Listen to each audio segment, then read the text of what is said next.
You are watching Grace Television.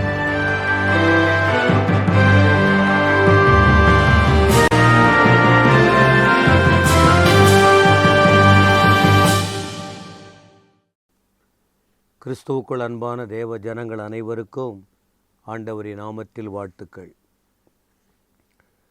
தேவ கிருபையினால் மீண்டும் மீண்டும் மீண்டும் அற்புதமான தேவன் அவருடைய அற்புத செயல்களை இந்த செய்திகளின் வாயிலாக நீங்கள் பார்க்கும்போது கேட்கும்போது எவ்வளோ பெரிய ஆசீர்வாதமாக இருக்கிறது.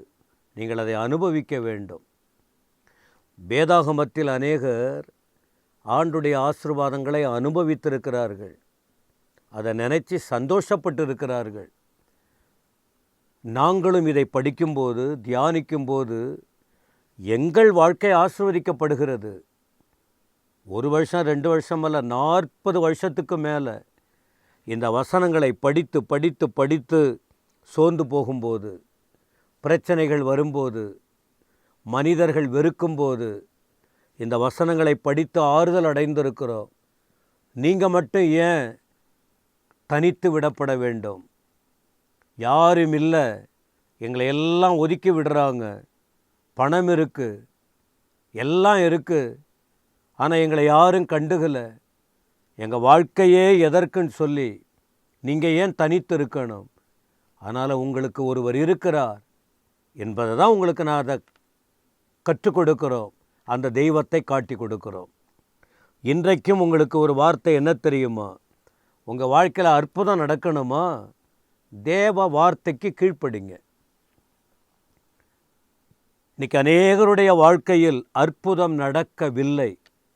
காரணம், அவர் சொல்லுக்கு கீழ்ப்படியவில்லை.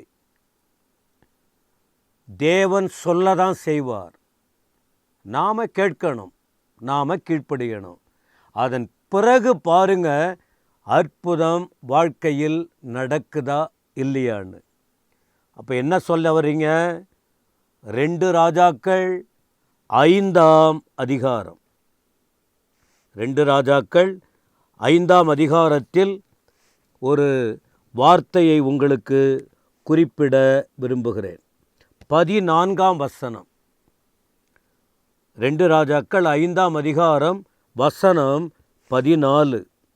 அப்பொழுது அவன் இறங்கி தேவனுடைய மனுஷன் வார்த்தையின்படியே யோர்தானில் 7 தரம் முழுகின போது அவன் மாம்சம் ஒரு சிறு பிள்ளையின் மாம்சத்தைப் போல மாறி அவன் சுத்தமானான்.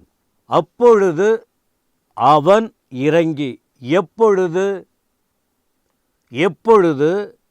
யார் எங்கே இறங்கினான் என்று பார்க்கும்போது, நீங்கள் வேதத்தை படிக்கிற அனுபவம் உடையவர்களாயிருந்தால் இந்த அதிகாரத்தின் முதல் வசனத்திலிருந்து படிக்க வேண்டும்.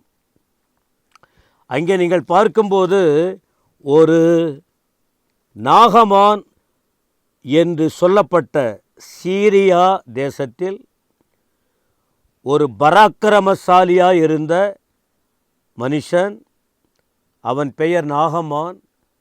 இவன் மூலம் அந்த தேசத்திற்கு ரட்சிப்பு கடந்து வந்தது. அப்படின்னா இவன் மூலம் அவன் வாழ்ந்த பட்டணம், அவன் வாழ்ந்த தேசத்திற்கு இவன் ஆசீர்வாதமாய் வாழ்ந்தான்.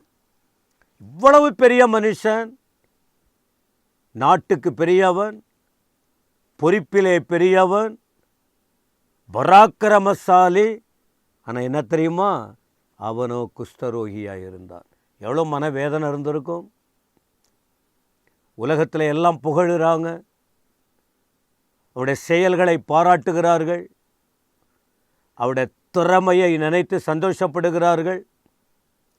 இவன் ஒருத்தமாக அந்த இடத்துல இல்லைன்னா எதிரிகள் உள்ள நுழைஞ்சிடுவாங்க, ஜனங்கள் பயப்படுவாங்க. அப்படிப்பட்ட ஒரு பாதுகாப்பான இடத்திலே இவன் இருந்திருக்கிறான். ஆனால் வாழ்க்கையோ வேதனையான ஒரு அனுபவம். இன்றைக்கி நிறைய பேருடைய வாழ்க்கையில் ஓஹோன்னு மற்றவங்களுக்கு முன்னால் இருக்கலாம், பேரு புகழ் இருக்கலாம், ரொம்ப சந்தோஷமாக இருக்கிறது போல இருக்கலாம், எங்கே போனாலும் தலையை உயர்த்தி நடக்கிற அளவுக்கு இருக்கலாம். ஆனால் உள்ளான வாழ்க்கையை பார்க்கும்போது, தனிப்பட்ட வாழ்க்கையை உணரும்போது, அவருடைய இந்த உள் வட்டத்தை பார்க்கும்போது வெளியே இருக்கிற அனுபவம் இல்லாமல் தலைகுனிந்து காணப்படுகிற அனுபவம், கண்ணீர் விட்டு கதறுகிற அனுபவம். என்னை மற்றவங்கெல்லாம் புகழ்ந்து பேசுகிறாங்க, என்னை எவ்வளோ சந்தோஷமாக வைத்துக்கொள்கிறாங்க. ஆனால் என் தனிப்பட்ட வாழ்க்கையில் அப்படி இல்லையே. என் குடும்ப வாழ்க்கையில் அதை போல் இருக்கிறீங்களா? உங்களுக்கு தான் இந்த வார்த்தை. அப்போ இந்த மனுஷன் கொடிகட்டி பறந்தான் வெளி இடங்களில். ஆனால் உள்ளான வாழ்க்கை என்ன? குஷ்டரோகம். குஷ்டரோகம் ஒரு அவமானமான வார்த்தை தானே அது. எவ்வளவு நாள் துணி போட்டு மறைக்க முடியும்? ஒரு கஷ்டமான நிலை. மறிச்சிட்டா கூட நல்லா இருக்கும், அதை போலாம் அவன் யோசித்திருப்பான். இந்த நிலையில்தான் அவனுக்கு ஒரு செய்தி வருது. இஸ்ரேல் தேசத்துக்கு போனால், இவன் சீரியா தேசம், இஸ்ரேல் தேசத்துக்கு போனால் அங்கே ஒரு தேவ மனுஷன் இருக்கிறாரு, அவர் மூலம் அற்புதம் நடக்கும். அப்போது அவன் உள்ளம் என்ன? உள்ள இப்போ ஏங்குது, எப்படியாயின்னு ஒரு அற்புதம் நடந்தால் போதும். படிப்பு என்ன, பதவி என்ன, புகழ்ச்சி என்ன, ஆனால் வாழ்க்கை வேதனையாக இருக்கு. அந்த வேதனை மாறினா போதும், அவ்வளவுதான். உடனே கீழ்ப்படிந்து வந்தான். அங்கே தேவ மனுஷங்கிட்ட பேசுகிறாங்க. எலிசா ஒரு வார்த்தை சொன்னார், போயிட்டு நாகமான அந்த மனுஷனை யோர்தானில் 7 முறை முழுக சொல்லு. அவனுக்கு கோபம் வந்துச்சு. அவன் நினச்சது ஒன்று, என்னோ அப்படியே தொட்டு சுகமாக்கிடுவார்னு பார்த்தா தண்ணீரில் மூழ்க சொல்கிறார். எங்கள் ஊரில் இல்லாத நதியா, தண்ணீரா? ரொம்ப கோபம் அவனுக்கு, வாழ்க்கையில் வேதனை. ஆனால் ஒரு தேவ மனுஷன் ஈசபி குழின்னு சொன்னார். அவன் அதை பொறுக்க முடியல. அவன் கூட வேலைக்காரன் அவன் சொன்னான், ஐயா இவ்வளவு தூரம் வந்தாச்சு, அந்த மனுஷன் நல்லது தானே சொல்கிறாரு, ஒரே ஒரு என்ன சொல்கிறாரு, உங்களால் முடியாததா? ஒரே ஒரு வார்த்தை, இந்த தண்ணிக்குள்ளே மூழ்குங்களேன். யோசித்து பார்த்தான், கோபத்தை விட்டான். இப்போ தான் அவனுக்கு யோசனை வந்தது, தண்ணியில் மூழ்கினான்.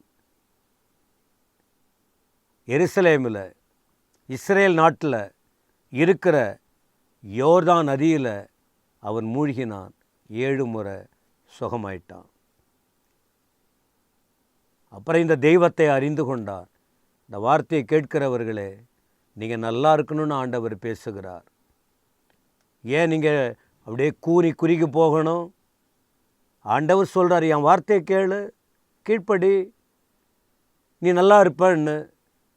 ஆனால் கேட்க மாட்டேன்றோம்.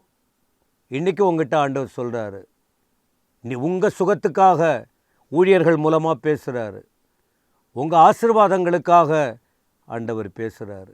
கீழ்ப்படிங்களேன், ஏற்றுக்கொள்ளுங்களேன். நீங்கள் தானே நல்லா இருக்கணும்.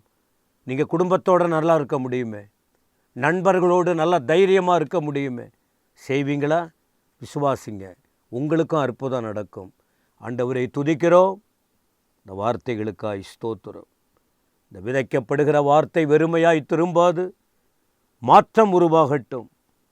உடைந்த இதயங்கள் உருவாக்கப்படட்டும். கர்த்தரில் களிகூரட்டும். கிரிய செய்யும். இயேசுவின் நாமத்தில் பிதாவே, ஆமென், ஆமென்.